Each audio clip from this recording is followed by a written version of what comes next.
Good morning बच्चों। Class 7 Hindi medium प्रश्नावली 11 परिमाप और क्षेत्रफल। इसमें प्रश्नावली 11.1 पढ़ेंगे आज। तो देखिए इसमें प्रश्न नंबर 1 है, एक आयताकार भूखंड की लंबाई और चौड़ाई क्रमशः 500 मीटर और 300 मीटर है, ज्ञात कीजिए। पहला ज्ञात करना है इसमें भूखंड का क्षेत्रफल, दूसरा भूखंड का मूल्य यदि 1 मीटर स्क्वायर का मूल्य 10,000 रुपये है तो देखो इसका हल देखते हैं। दिया है आयताकार भूखंड की लंबाई कितनी हो गई 500 मीटर और आयताकार भूखंड की चौड़ाई बराबर 300 मीटर। आयताकार भूखंड का क्षेत्रफल बराबर लंबाई गुणा चौड़ाई, तो बराबर कितना हो गया 500 गुणा 300। 500 को अगर 300 से गुणा किए तो कितना आ गया 1,50,000 मीटर स्क्वायर। तो 1,50,000 मीटर स्क्वायर, ये तो आ गया इसका क्षेत्रफल। फिर देखो दूसरा इसने ये बोला है भूखंड का मूल्य यदि 1 मीटर स्क्वायर का मूल्य 10,000 है तो पूरे का मूल्य ज्ञात करना है।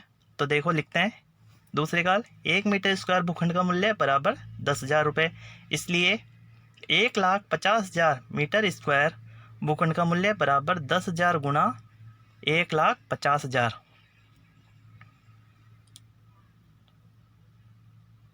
तो कितना आ जाएगा देखो गुणा करने पे 1,50 करोड़ रुपए। ठीक है, आगे प्रश्न नंबर 2। अब देखो प्रश्न नंबर 2 है, एक वर्गाकार पार्क का क्षेत्रफल ज्ञात कीजिए जिसका परिमाप 320 मीटर है। तो देखो इसका हल देखते हैं। दिया है वर्गाकार पार्क का परिमाप, वर्गाकार पार्क का परिमाप कितना दिया है 320 मीटर।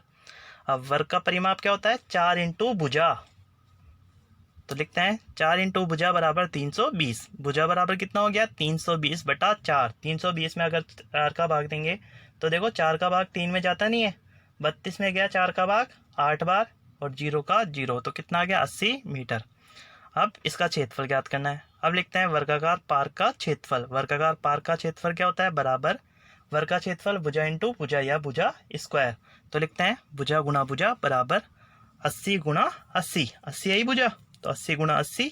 80 को 80 से गुणा करेंगे कितना आएगा।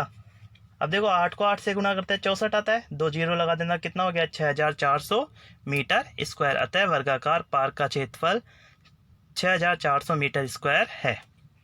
अब प्रश्न नंबर 3 देखो, प्रश्न नंबर 3 है,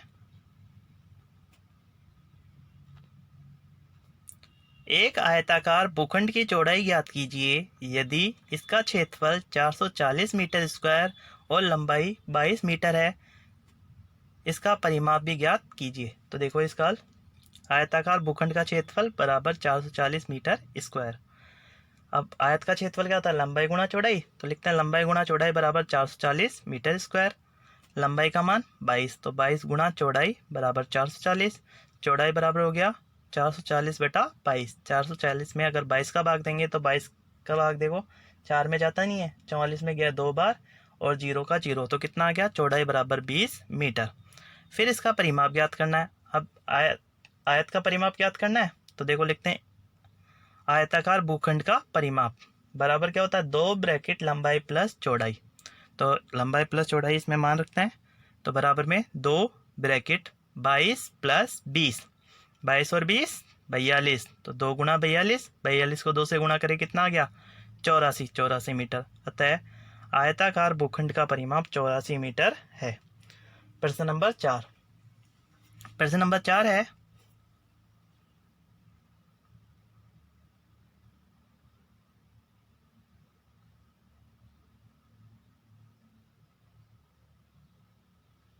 तो देखो प्रश्न नंबर 4, एक आयताकार सीट का परिमाप 100 सेंटीमीटर है, यदि लंबाई 35 सेंटीमीटर हो तो इसकी चौड़ाई ज्ञात कीजिए, क्षेत्रफल भी ज्ञात कीजिए।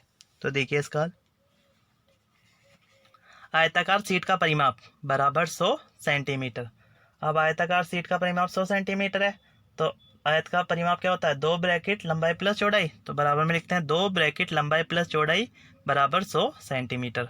लंबाई दी हुई है तो लंबाई का मान रख देंगे 2 ब्रैकेट 35 प्लस चौड़ाई बराबर 100। अब 2 गुणा में लंबाई प्लस चौड़ाई के सूत्र में, तो ये बटे में आ जाएगा इधर, तो हो गया 35 प्लस चौड़ाई बराबर 100 बटा 2। 100 में 2 का भाग दी तो 50, 35 प्लस चौड़ाई बराबर 50।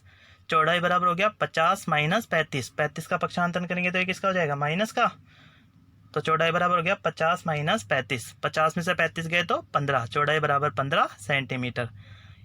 अब आयताकार सीट का क्षेत्रफल ज्ञात करना है, तो लिखते हैं इसलिए आयताकार सीट का क्षेत्रफल बराबर लंबाई गुणा चौड़ाई, बराबर लंबाई 35 चौड़ाई 15, 35 गुणा 15, 15 को 35 से गुणा करेंगे तो देखो 35 को पहले 5 से गुणा करें, 15 5 75, 75 का 5 हाथ से लगी 7, 15 थी 45, 45 और 7 52, 525 आ गया, 525 सेंटीमीटर स्क्वायर। तो लिख देंगे अतः आयताकार सीट की चौड़ाई तथा क्षेत्रफल क्रम से 15 सेंटीमीटर और 525 सेंटीमीटर स्क्वायर है।